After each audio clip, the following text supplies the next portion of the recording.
So another question that I keep getting, or comments from people, my clients, are maybe I should just wait. Maybe I should wait a year or two to buy until prices go down. We've already talked about what is predicted on price and appreciation, but can you talk to us about the cost of waiting for buyers right now?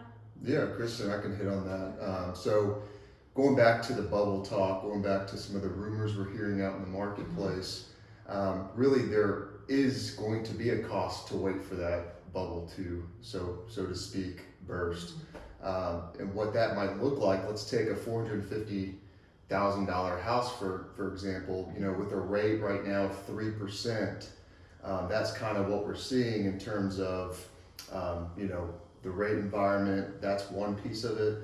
The appreciation is another piece of it. And then we have the amortization gain, which is the third piece. But really, let's talk more about the rate and the appreciation. So that same house at 450 in 3 years is probably going to go up about 25% in terms of the payment and maybe even the appreciation. So for instance, referencing a quick chart here we'll share, $450,000 property value in 3 years is going to roughly be about $530,000 based on our appreciation models right now. That rate is going to be about 4.75 based on what we're forecasting. And so in turn, that payment will likely go up over maybe close to $400 a month. So really there is going to be a significant cost to waiting.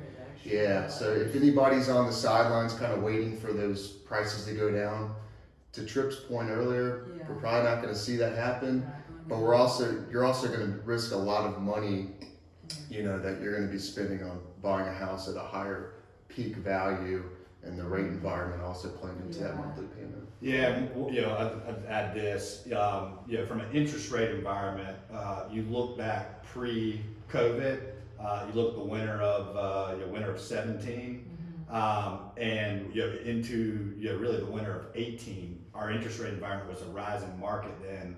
Rates got up to 4.875, almost 5%, and then started to decline. We got into the twos, earlier this year, and it's kind of bubbled up to around threes, up or down a little bit. What we've seen over the last 10 days, rates have risen by a quarter. So that rise is already starting. Second piece is, starting in January, federal government is likely to end quantitative easing. And what quantitative easing is when the federal government is out there buying, the 10-year auction notes. So when they stop doing that, that artificially low rate pops up a little bit. So within 6 months, likely to see rates go from 3% to 3.5%. And then you look out, a year from that, probably towards the end of next year, probably ending around 3.75% is kind of the estimate right now. And then looking out 2 to 3 years, we're likely, if the economy starts roaring again, likely to get back up into 4.25 in 2 years, and then maybe 4.75 in 3 years. And as Thomas pointed out, what that does, if you wait those 3 years, your payment's going to go up about $500 a month based on appreciation and the cost of the rate. Right. And what that is, if that house costs you $2,000 now, that means your monthly allocation towards your home just went up by 25%, just waiting 3 years. That is incredible. I know, that's a lot. It is.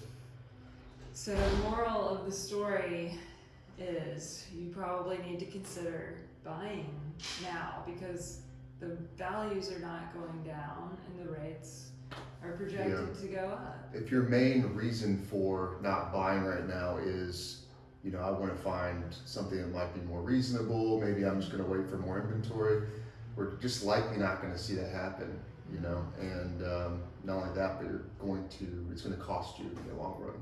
Yeah, I really look at a certain group of buyers right now where the market's just perfect for them, and that's really your move-up buyer, right? Yeah.